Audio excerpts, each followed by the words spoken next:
and then we are going to pull this slide on at the end of the presentation, and then we're going to make sure we've covered all bases. So, agenda for the session today, hopefully we'll understand what an accident and an incident is. Okay, we'll make a clear definition between the two. We'll understand what is RIDDOR reportable. Now, generally, that's where our enforcement comes from when it comes about physically reporting to the HSE, reporting of injuries, diseases, and dangerous occurrence regulations. Again, we'll touch on them, and I'll reinforce some do's and don'ts related to RIDDOR. Levels of accident investigation required. Again, it depends purely on what's actually going on. It just has to be suitable to the nature of the accident or incident. We'll talk about what information to collect, how and when we collect that information. We'll then touch a little bit on witness statement, because that, again, an act to itself and pure honesty. Everyone has their own ways how they carry out a witness statement. And again, I'll discuss how I go about my business. We'll touch on immediate underlying root cause of accidents. And finally, near-miss reporting and its importance. We'll touch on that as well.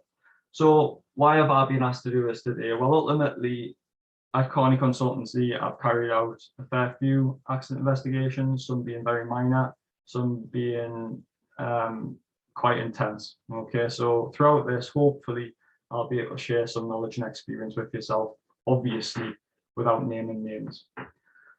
So let's crack on. Key facts before we actually get into it. Obviously, why do we do accident investigation? Well, the figures are absolutely staggering. The whole purpose, in my opinion, for accident investigation is prevent reoccurrence. You know, learn lessons, deal with them. It's never a blame culture. No pointing fingers. We need to learn lessons so we can prevent it from happening again. Now, as you can see here, the figures are staggering. You know, these are the figures for the last full year, if you like, 1920. 111 fatalities across UK industries, which correlates to around about 40 in construction, I believe, if I got my figures right. But if you look at the bigger picture, the non-fatal injuries to workers is absolutely staggering. You're talking hundreds and hundreds of thousands on an annual basis, which ultimately can be prevented. Now, if you look on the right-hand side there's a bit of a cost tally. Look at the costs, annual cost of workplace injury. Now, ultimately, when we talk about health and safety, I'm a massive advocate for health and safety. It's obviously my job. But ultimately, when we try and preach about health and safety, we need to identify that we can be proactive about this. But ultimately, health and safety, unfortunately, is quite reactive. It's not until you've been involved with an accident, you've dealt with an accident, your company or business has dealt with an accident, you appreciate how much accidents do cost you money. So yeah, reasons why we do health and safety: legal, financial, moral. Financial plays a big part. So again, just a little bit of underpinning knowledge, if you like, why we're talking about this today. I mean, fatalities, obviously nobody wants to be involved with a fatal injury. Touch wood, it'll never happen to us. But if you do, it'll be significant knock-on effect in terms of people's morale, in terms of people's behaviours, the safety culture within the business, and also the financial perspective as well. Look at that there, there's a graph just breaking it down slightly for you. So 111 workers killed at work in 1920, but look at that, non-fatal injuries to workers, 693,000. Absolutely staggering figures. Again, in my opinion, they could be all be prevented. We'll come on to something in a bit called the accident triangle, or you may have heard it called Bird's triangle or whatever. But that's all about near-miss reporting, all the way down to fatality. We'll maybe touch on that a little bit later in fairness when it comes to near-miss reporting, but it's just to give you an idea what we'll be touching on.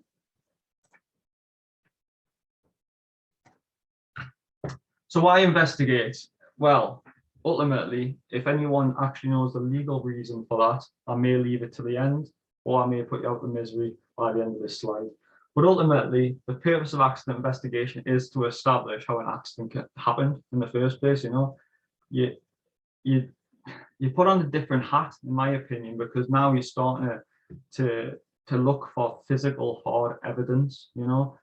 Generally when you speak to people, you'll get verbal communication. They may try and beat you around the bush a little bit, but when you put your investigator's hat on, you get a different outlook and different approach, because what you're looking for is hard evidence. Okay, somebody says they weren't there, or they're saying they say this, but you want that proof. You want that physical hard evidence to say, actually, this is what happened. What was the root cause and related causes? Now, we often talk about the immediate underlying root causes when it comes to accident investigation, but there's a reason for that. If we just stop at the underlying cause, so the guard missing, for example, we're not really getting to the root of why this has happened. Now, in my opinion, the good accident investigations get to that root cause, and I'm going to put my neck on the line here and say that generally, this is a management issue. It generally comes down to management, lack of supervision, process procedure. It's high level stuff generally where it falls down. So as we're going through this today, it might open your eyes a little bit. It's not about getting, or should we say, covering up issues here.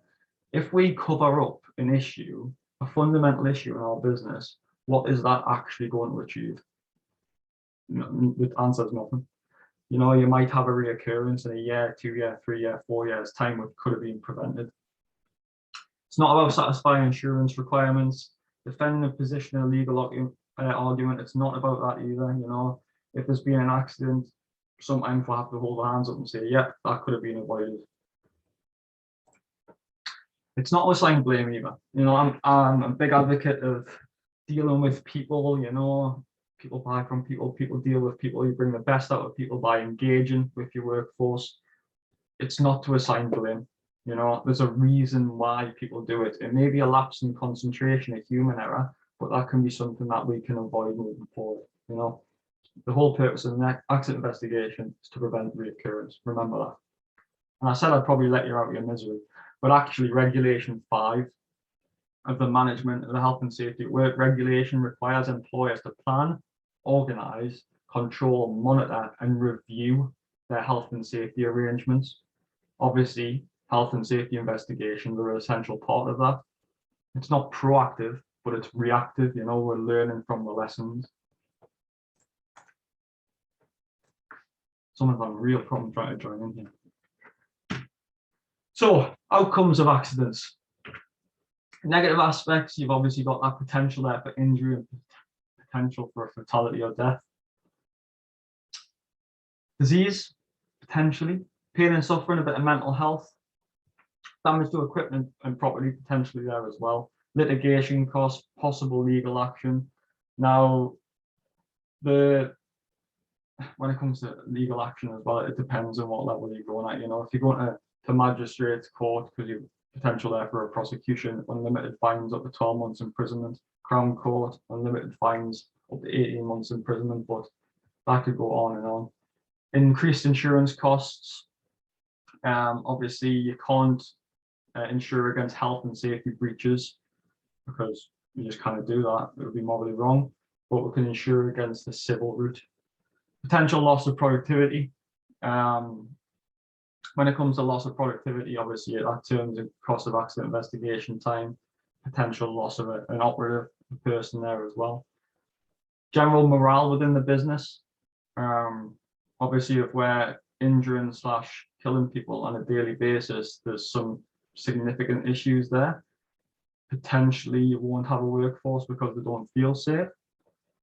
Poor reputation, loss of confidence in purchasers as well, but that can also backtrack a little bit. So if you're tendering from work and you have a serious amount of accidents on your data, your information there, there's potential where you might lose some revenue there.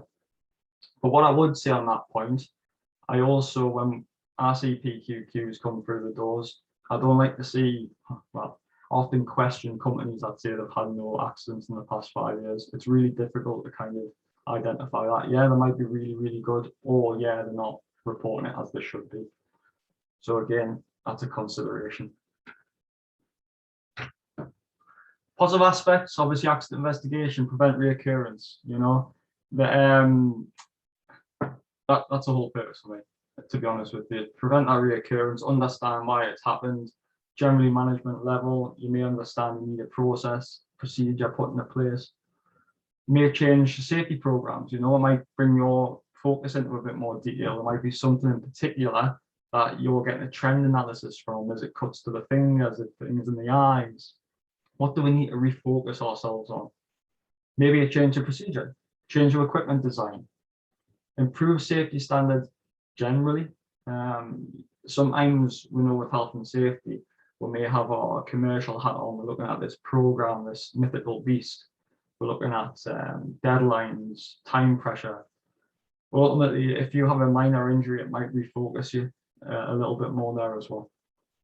And again, confidence in working conditions, a high morale. You can see, well, we call it the morale or the safety culture within a business.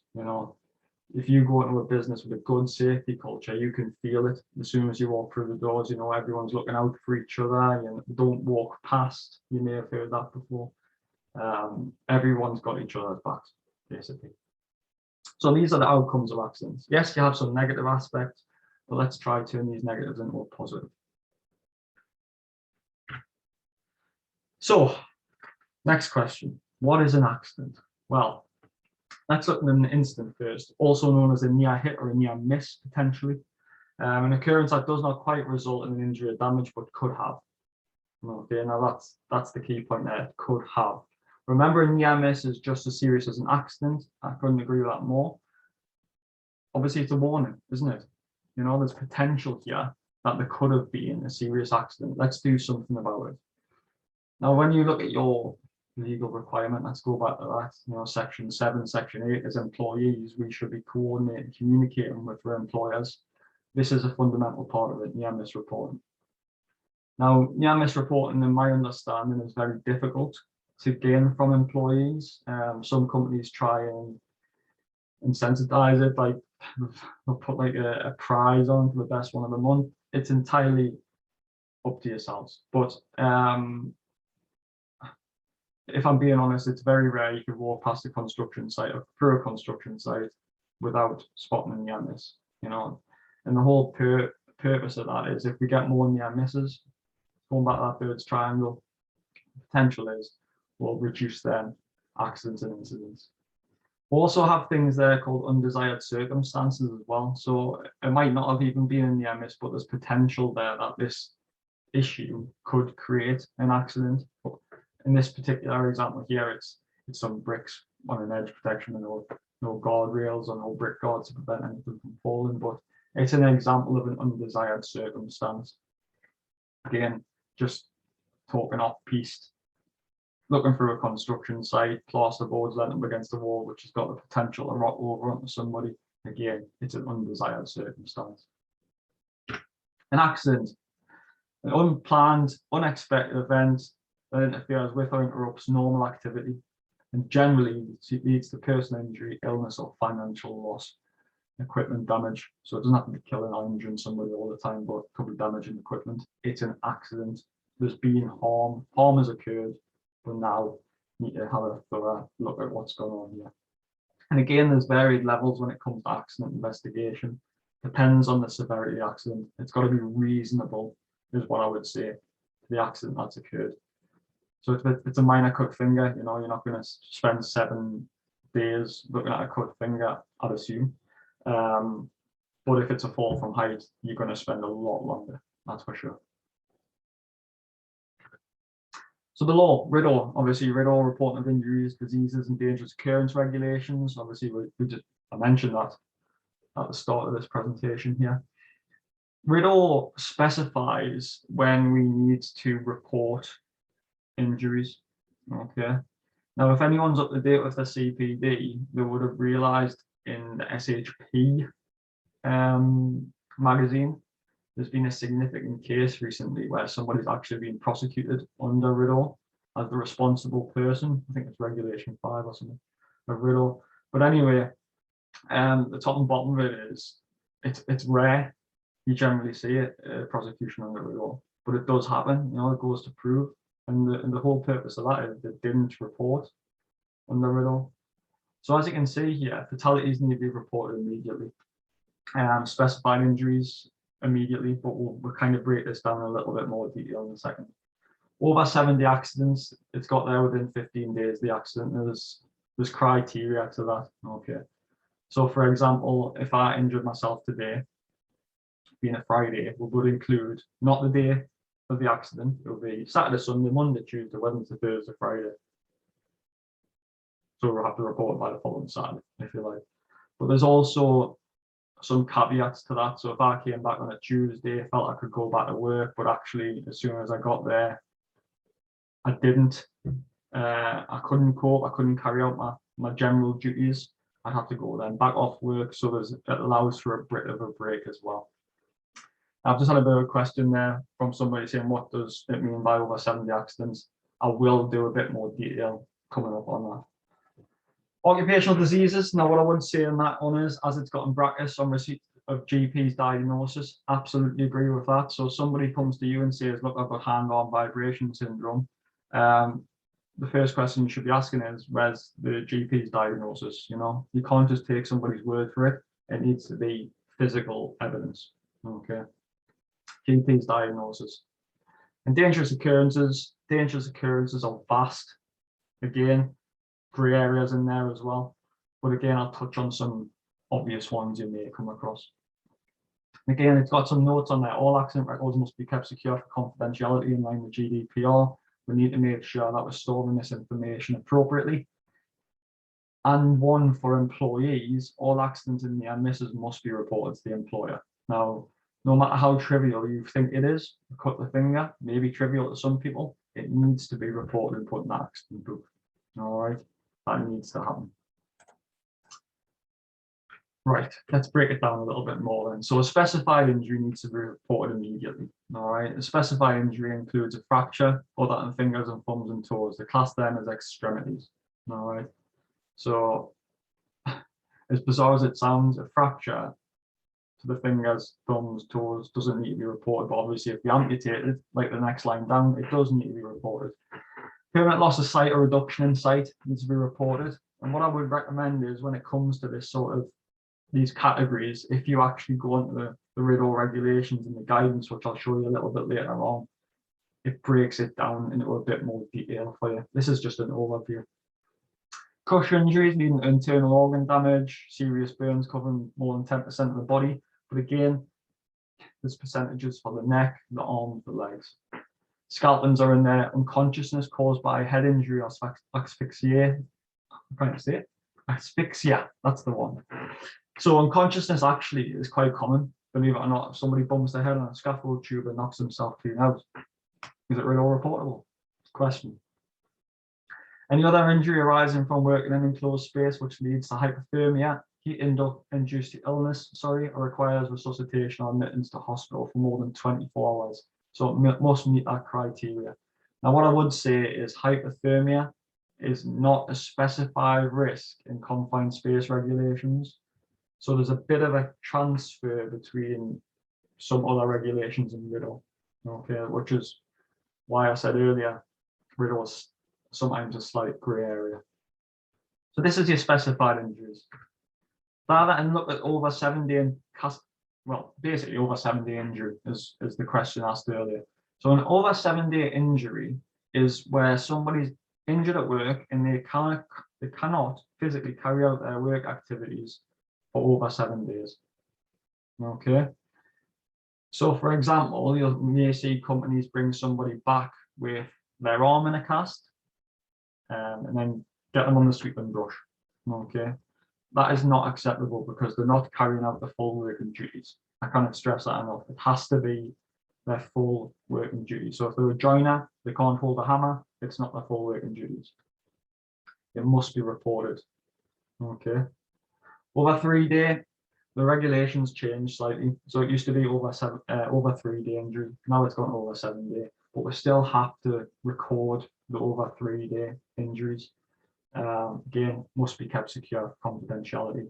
But record the over 3 days, report the over 7 days, and it must be work related. hope I've answered your question there. Occupational diseases. Occupational diseases, again, there's a few here you may have heard of. Some of them are quite topical at the moment, especially when it comes to some sort of occupational cancers, also occupational asthmas.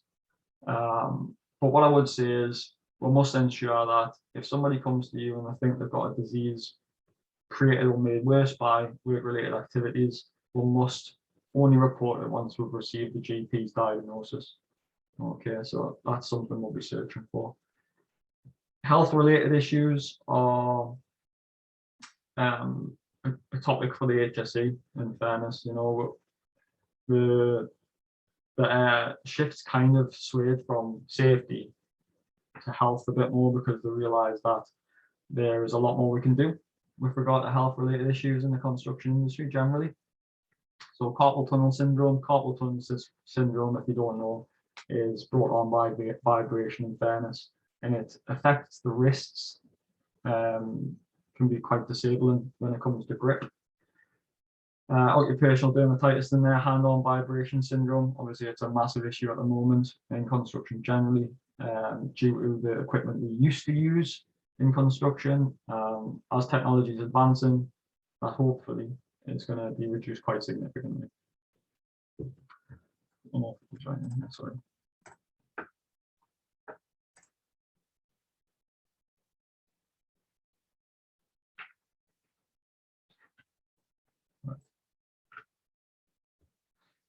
Okay, on there is dangerous occurrences. Now, I know there's a lot of words on here, and again, I'm not going to digress too much into dangerous occurrences. Just appreciate that there's a list of dangerous occurrences which must be reported. It's probably the best way I can explain it. It includes things like a major release of gas, HV cable being made in contact with, overturning vehicles on site, plant and equipment. Yeah, there's a fair amount, but like I said, that's just some of the list. Okay. Again, if you feel like you've come across a dangerous occurrence, poor identification of a gas fitting, for example, go to the RIDDOR guidance and I'll give you some information on that. Now, what must be recorded?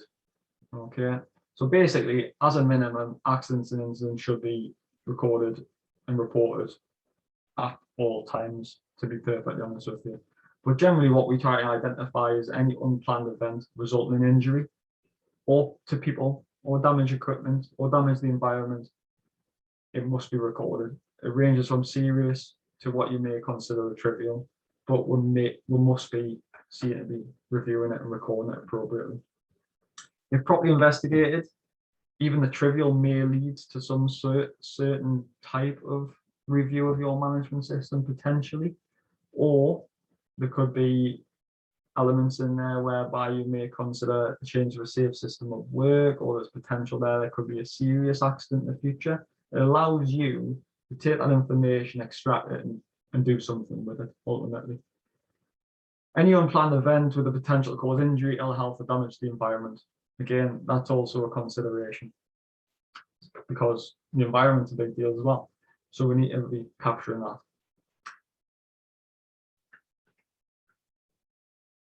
A little bit of introduction to documentation. Again, I'm not going to digress on this too much because every company is going to be slightly different. But what I would say is any investigation should have some key documents in there, witness statements being one of them, accident investigation report being another. Again, that can be varied on scales between trivial accidents all the way through to serious accidents. Again, going back to that criteria of it's got to be reasonable to the actual accident investigation. So this will include witness statements, information in terms of plant and equipment. So if it's got an item of equipment which has been involved in an accident investigation, maybe a mobile elevated work platform, the things that I'm thinking of straight away are thorough inspections, daily checks, weekly checks potentially, all these relevant items of documentation. It's also very important to keep a track of any briefings held with senior managers and any details provided to the press and other outside bodies if it gets to that point. It depends what your company is in terms of its size, but you may have somebody who deals with external communication. The continuity of evidence is maintained if a written statement is provided each time an item of evidence is collated or passed from one person to another. Basically, a timeline is what I would call it. A timeline of information being passed to who and what the comments are associated with that documentation. So just to dig a little bit deeper into a breakdown. So fundamentally, if I'm doing an accident investigation, I am looking at what has gone wrong. Okay. So things that I would like to see is things like risk assessments of the work being carried out at the time of the accident. Why would I want to see that? Well, basically because have we missed something in the risk assessment process?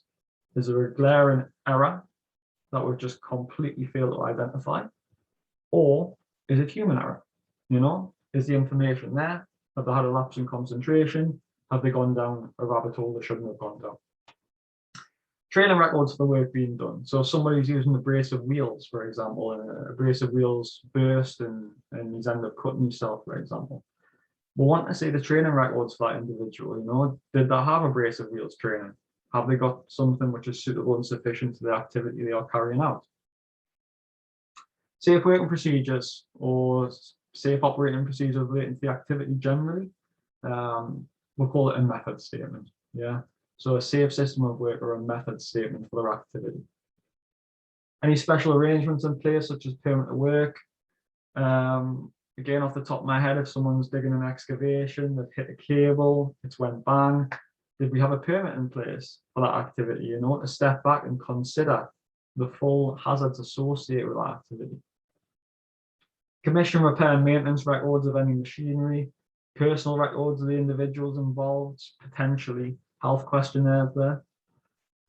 Computer audit trail to pinpoint specific timings relevant to the accident. So if there's any email trail or a member of management putting somebody to work and there's some documented trail of that, you want to see it. Other time records such as sign-in, sign-out sheets, things like that. But that's a brief overview, you know, that there'll be any amount of information that you'll come across in an accident investigation. And what you have to do as an investigator is make sure you log all this information. Things like daily briefings, you know, management meetings, 3 o'clock in the afternoon, all this good information that was potentially an area of breakdown we need to have a look at. Now, who was harmed? When it comes to who was harmed, first stage, in my opinion, is to make sure the injured party is actually okay. You know, are they okay? That's my first port of call. Do they need anything? No matter how trivial it may be, the accident, we need to ensure that the injured party is okay to the best they can be, and everyone should respect that. Again, witnesses are very similar.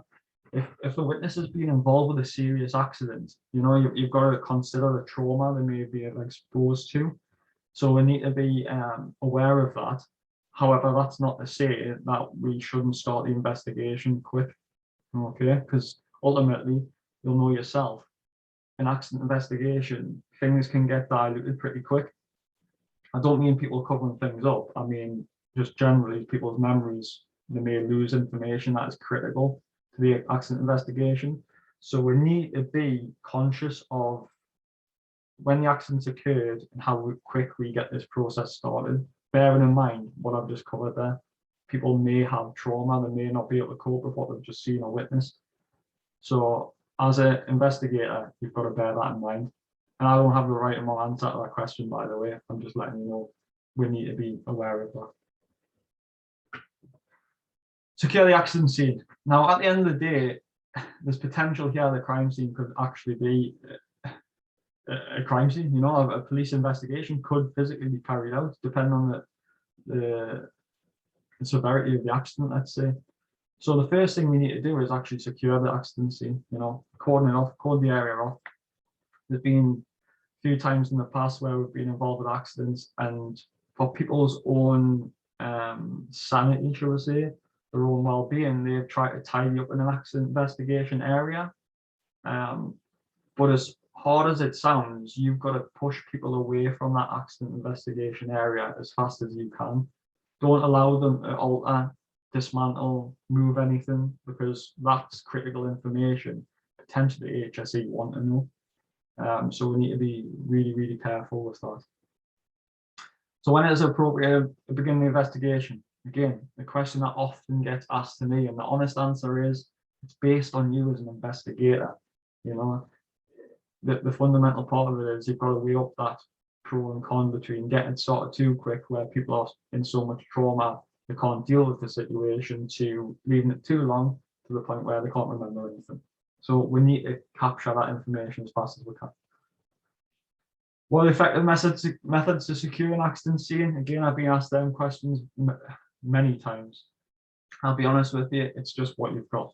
If it's as simple as putting some terrace fencing up or some pedestrian barriers or whatever it needs to secure the area, a bit of bunting, whatever we've got our hands on, we need to do it. Is this something that must be done to make the scene safe for current investigations, so as are not further casualties? Well, I put that statement in there because one in particular accident investigation I got involved with was an operative that fell through a fragile roof, and the fragile roof was asbestos, ACM, asbestos containing materials. And as you can imagine, if somebody falls through ACM, there's fibers being released. So we couldn't just have anybody walking in that area because they could be exposed to asbestos. So there's a consideration there as well. You've got to know your surroundings and what people are being actually exposed to physically. Establish the facts. You know, we're not there to flower coat or sugarcoat anything. We need to understand the facts, and we've got to be very, very clear about that from the get-go. We're not here for a blame culture. We're not here to try and point the finger at somebody. What we want to know is what has gone wrong, the direct cause of the injury, any hazardous conditions or unsafe employee management behaviour that produced the accident. And that could be things like management acting in consent and connivance, which is two key words which you need to be aware of. System weaknesses or root causes, should I say, that produce the surface cause of the accident. So there's always something, if you dig deep enough, underpinning. Generally, like I said, in my experience, it normally comes back to management, but yeah, some people would disagree with that, but generally, in my understanding, that's what it is. So what the nature of the injury, does it fall in any of them categories as well? You know, once you've got that initial understanding or the initial idea of what's occurred here, you've spoke to the injured party potentially, you've spoke to any witnesses, and we've discovered that this person has got a minor injury. It doesn't fall into these categories, and that's fine, but you still need to record it appropriately. If it has, you then need to go on the HSE's website and issue either F2508 for accident or F2508A for disease. Okay, it's pretty self-explanatory though. Again, I'm not going to dive into that today. Remember, individuals have at least 3 years to bring a claim. So if we're not recording things appropriately, is there potential that this could come around and bite us in a couple of years' time? Hence why we need to do a report and record this information in a thorough manner, just in case somebody does come back with a claim within that 3-year period.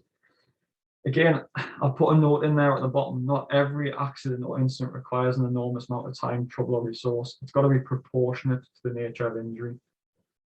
To be proportionate, everyone's got their own opinion on that. But again, it doesn't have to be war and peace every single time. It just needs to be proportionate to the nature of the injury. So how did it happen? Obviously, when it comes to an accident, the final event of the accident process to actually understand how it actually happened. Generally, each event in the unplanned accident process identifies an actor or an action. So an actor initiates a change by performing or failing to perform an action, so that the person may be breaking a policy and procedure, a work process, a work instruction. An actor may participate in the process or maybe observe the process as well. So somebody that's there. Action may or may not be observable. So this is the thing when it becomes a bit of an issue when it comes to accident investigation, is if there's been no witnesses there, what do we do about it? Unfortunately, we can only just take what we've got, which may be the injured party's witness statement once they're willing to talk, or it could be documentation which was involved with that task. We also need to consider what was actually involved in the incident, materials, plant, equipment, because this all paints a picture. If it's a manual handling issue and we're carrying plasterboard, which was fireline, which is heavy weight, say it's a 2-person lift, but there's only 1 person, they've ended up into the back. It needs to be considered. So we need a list of materials that were involved with the task, a list of the plant equipment, and I've put some examples on there as well. So plan for a ride-on roller being used by an operative without specific training for the item of plant. There's potential there that they haven't got the relevant competency, skills, knowledge, and experience to use that item of equipment. So it's a factor to consider. And again, equipment, pastel, nail gun used without specific training, the safe use of the equipment. There's potential there that again, they haven't got the skills, knowledge, and experience. But this would be what I'm highlighting here as underlying causes. It's not the root cause, underlying. So why did it happen? We mentioned immediate cause, underlying cause, and root cause. Immediate cause is what actually caused the injury or ill health, the physical thing, whether it was the chop saw cutting somebody's finger. That's the immediate cause of the injury. Underlying cause is kind of the unsafe acts or unsafe conditions. So the reason the person cut the finger is because the guard was missing. Yeah, that's kind of the route you're going down. Then the root cause may be because the individual is actually a young person and supervision never identified they shouldn't be using that piece of equipment, potentially. I'm just thinking off piece here. But generally, as good as your accident investigation is, we need to be digging right down to the root cause, the failure from which all of our feelings kind of grow, often remote in time and space from the adverse event. So this could happen way in advance, of this accident actually occurring. Best way I can kind of show you a picture on that, if I'm being honest with you, is this thing here, which I found. It's quite nice. The accident reads, so that what you can see here in the green areas is what generally the level that people stop at when it comes to accident investigation from my experience. They'll say, well, this person's fell over, twisted their ankle because it was poor housekeeping. That, in my opinion, would be the underlying cause. The root cause of that is, why wasn't management telling people to keep an eye on the housekeeping levels? Why wasn't management doing a walk around to ensure that the housekeeping levels to an acceptable standard, to ensure that the housekeeping was in good order, which then would have prevented the person from falling over and twisting their ankle? So you've got to understand that immediate underlying root cause analysis. Don't get us wrong, there is human factors as well to consider. It's a complex issue as accident investigation, because human factors include things like lapse in concentration. Somebody is switching off for a period of time. You can't mitigate against that, unfortunately, sometimes. So there's all sorts of considerations.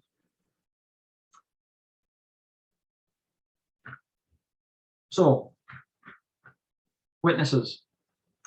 I've kind of briefly touched on this already, so again, I'm not going to dwell on it too much. But a witness is anyone who's seen or partially seen the event. Now, I dealt with an accident not so long back where the only person that was involved with the accident was the injured party themselves. Okay. Now, people seen what led up to it. There was a gap of about half an hour, and then people what seen happened after it. So we're missing half an hour timeline here. So my accident investigation is based on what people seen before, what people seen after, and then I've underpinned it with what actually happened from the injured party's perspective when I finally identified and interviewed the injured party. So you can only do what you can do with the information you're given. Okay. And that there's nothing wrong with that. At the end of the day, it is what it is, but we need to ensure we still get to the bottom of it as best we can. Wherever possible, when it comes to witness interviews, we need to ensure that we don't use leading questions. Okay, I'll come on to them in a second, but generally we want to ask open questions to allow the interviewee to give us as much information as we can. However, if we identify that there's a piece of information which was missing, like a method statement was in place, you are quite within your right to ask the question during the interview stage. Was there a method statement in place? That's a direct question, yes or no. But it allows us to kind of tidy up any loose ends which we're maybe looking for. Witness should, however, be handled with care, and ultimately, to get the best witness interview, from my previous experience, is to ensure that the environment you actually conduct an interview in is in good order. And what I mean by that is it's not in some cabin somewhere with machinery operating next to the door, loud noises, people walking in and out. No, it needs to be a nice, clean environment where you can sit the interviewee down, go through it, explain that you're here to look at the accident investigation process. You're not here with a commercial hat on. You're not here trying to point the finger. You're here purely to find out what went wrong. Let them have a cup of tea. Let them ask you questions that may have no relevance at all to the accident, but it'll settle the interviewee's nerves, because it's a nerve-wracking process if you've never been involved with it before. And just to put you in perspective as well, all sorts of people will get questioned by the HSE. I dealt with an accident in 2019 and got witness interviewed by the HSE for that accident, just purely as a witness. But I tell you what, that was nerve-wracking. So I could only imagine if you get interviewed as a case interview. So taking statements, you know, as it says here, cooperate, don't intimidate the individual, you know. We're looking to try and get as much physical information as we can about this accident which has gone on here. And you need to build a rapport, you know, you need to understand these witnesses and try and get the best out of them as you physically can. Don't lead the interviewee, don't use leading questions like, oh, were you at this manhole at 10 o'clock? It's a yes or no answer, that, isn't it? They're not going to say, well, actually, no, I was at blah, blah, blah time. You've got to ask open questions. What should we not say? Well, we shouldn't pin the individual down to something that they've done wrong. We can ask open questions. We shouldn't be carrying these witness statements out immediately after there's been a serious accident. Like I said, there's a time frame which we need to be very conscious of. And we should also not conduct accident witness statements in front of others. You know, it's all confidential. We need to be very clear of that. The only people that see it generally are the witness, person doing the witness statement, or the actual accident investigator themselves, which will allow us to produce a very thorough report. So again, everybody I mentioned earlier will have their own way of taking statements. There's all sorts of really good training courses out there for accident investigation. But again, you'll find your own way, and everybody has their own way they do conduct them as well.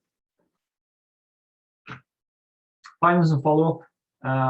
Ultimately, at the end of this whole process, you've identified the immediate cause of the accident, you've identified the underlying cause of the accident, you've identified your root cause of the accident. You now then need to produce a report, okay, on your findings.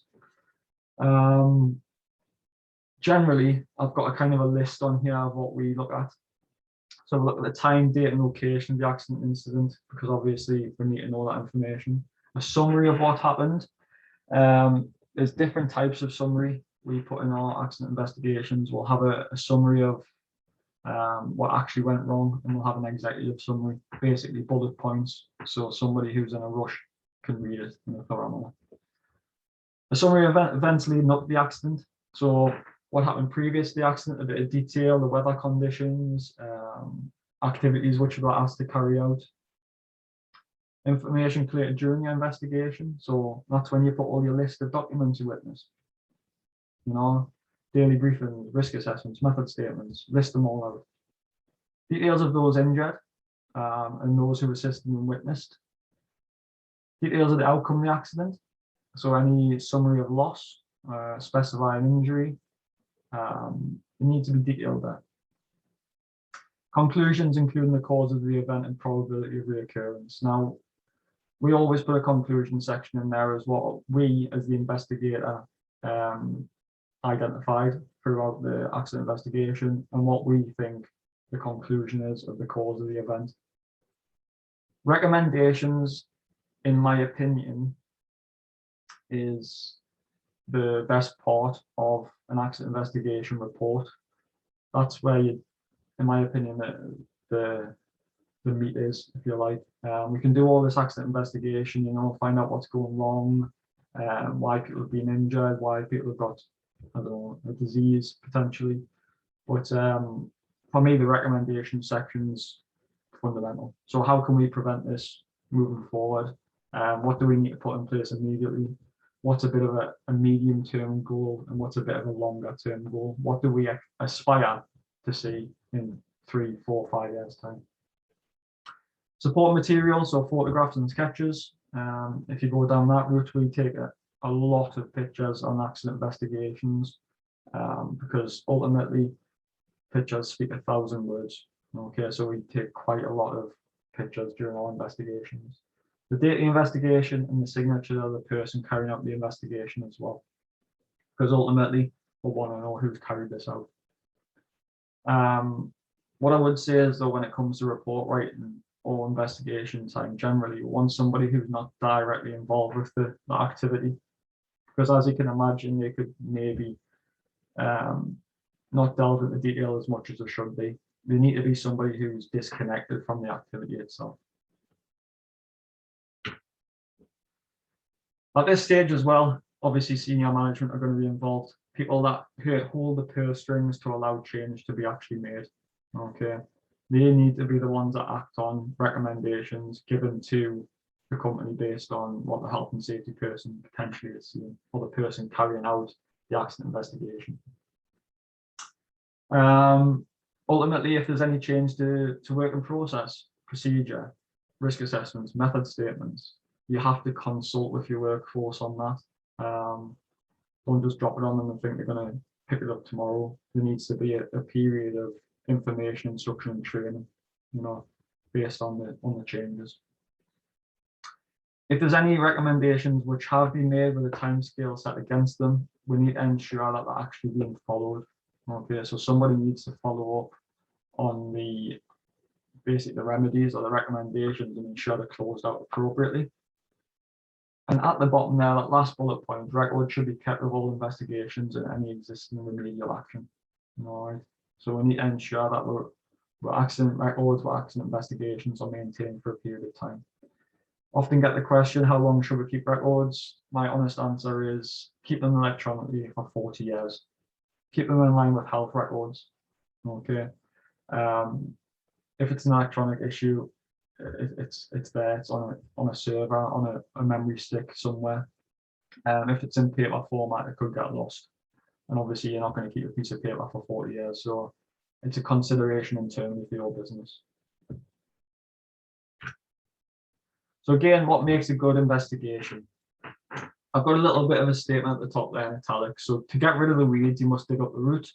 If you only cut off the foliage, the root will grow again. Honestly, I can't agree any more with that when it comes to investigation. We need to dig deep. You need to be the person that stands there, potentially in front of senior management, and asks the awkward questions that nobody wants to answer.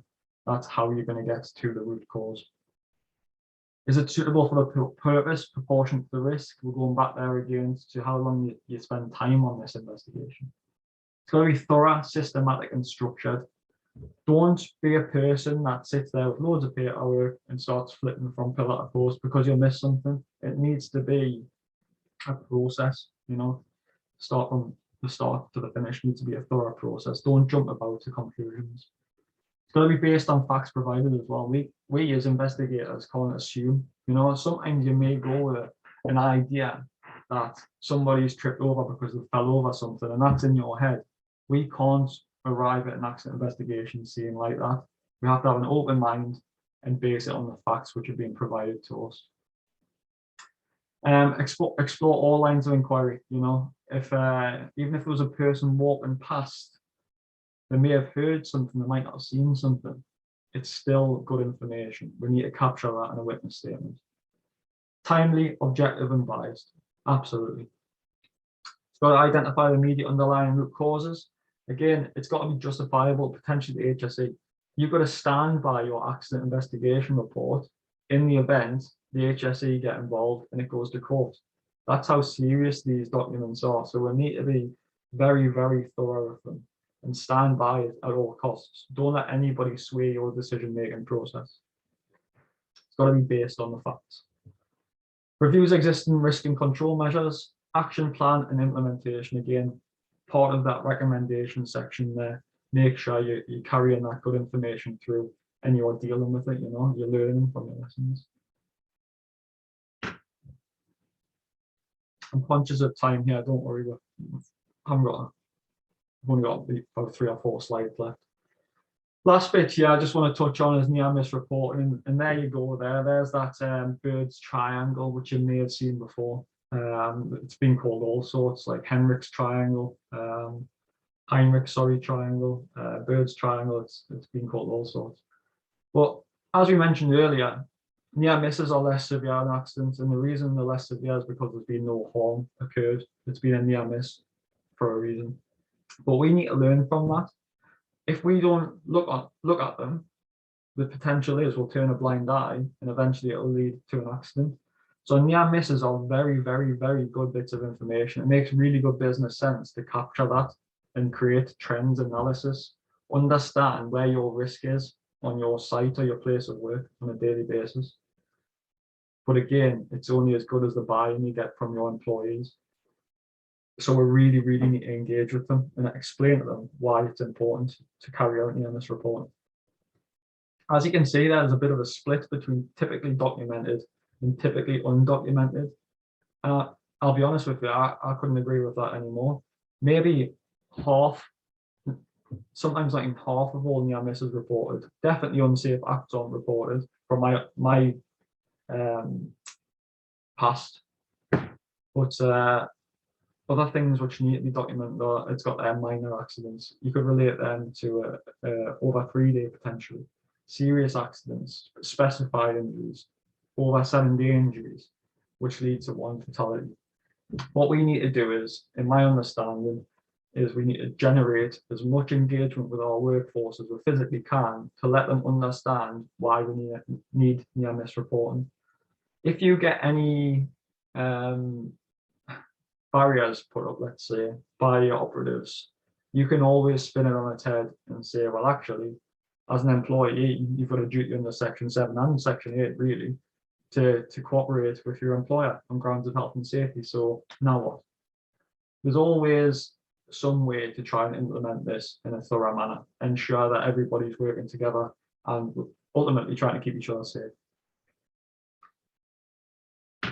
Now, I appreciate that was a bit of a whirlwind tour on accident investigation. I could talk honestly for hours, 2-day courses on accident investigation. I find it fascinating. For me, it's, although you don't want to do a severe one too often, touch wood that will never happen. I quite enjoy accident investigation because you're looking at it with a different perspective to what you normally do. Like I said, you're there purely to find out what's gone wrong. You're not taking a business stance. You're not taking a commercial stance. You're looking at it because there's been an injury, an accident. We'll want to prevent this from happening in the future.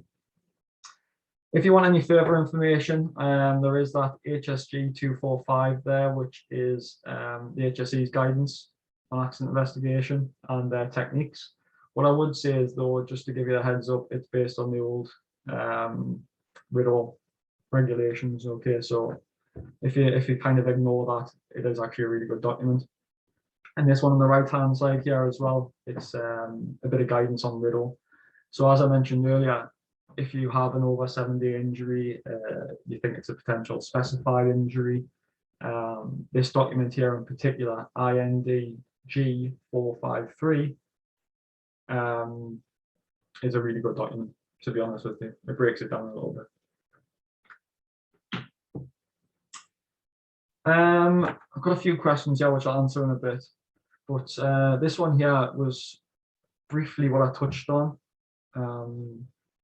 about the case and accident regarding RIDDOR. This happened quite recently. It was, it says there 8th of January 2019, but it was only in the press about 4 weeks ago, if that.